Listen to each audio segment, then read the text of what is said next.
Hello friends, నా పేరు కృష్ణ. మీరు చూస్తున్నది AK technical Telugu YouTube channel.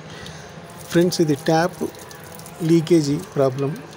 ఎంత టైట్ చేసినా తిరుగుతుంది కానీ వాటర్ అయితే స్టాప్ అయితే లేదు.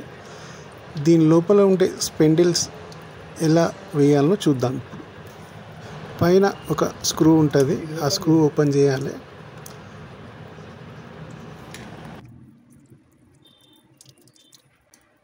స్క్రూ ఓపెన్ చేసిన తర్వాత పైన ఒక క్యాప్ ఉంటుంది, అది ఈజీగా వచ్చేస్తుంది. ఇప్పుడు ఇదే స్పెండిల్. ఇప్పుడు ఇది మనం ఒక స్పానర్తో ఓపెన్ చేసుకోవాలి. ఓపెన్ చేసుకునే ముందు మనకు పైన వాల్ ఒకటి వాటర్ లీకేజ్ కాకుండా వాల్ పని చేసుకోవాలి ఫ్రెండ్స్. నేనైతే వాల్ ఆఫ్ చేయలేదు, ఎందుకంటే మీకు చూపించాలని చెప్పి ఇలా చేస్తున్నాను. ఎందుకంటే పైపులో కూడా చెత్త ఉంటే క్లీన్ అవుతుందని అట్లా ఓపెన్ చేసి పెట్టాను.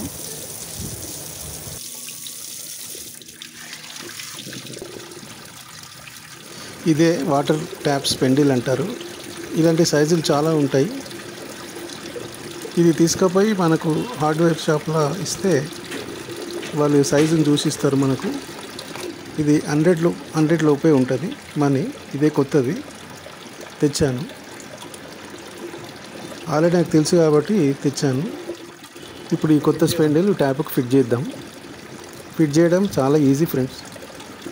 తెలియని వాళ్ళైతే వాళ్ళు బంద్ చేసుకొని, ఎందుకంటే వాటర్ లీకేజ్ కాకుండా ఉంటుంది, అది ఓపెన్ చేసుకొని స్పెండల్ తీసుకుపోయి షాప్కి ఇస్తే షాప్లో సైజ్ చూసుకొని ఇచ్చేస్తారు. అప్పుడు మనం తెచ్చి ఈజీగా ఫిట్ చేసుకోవచ్చు.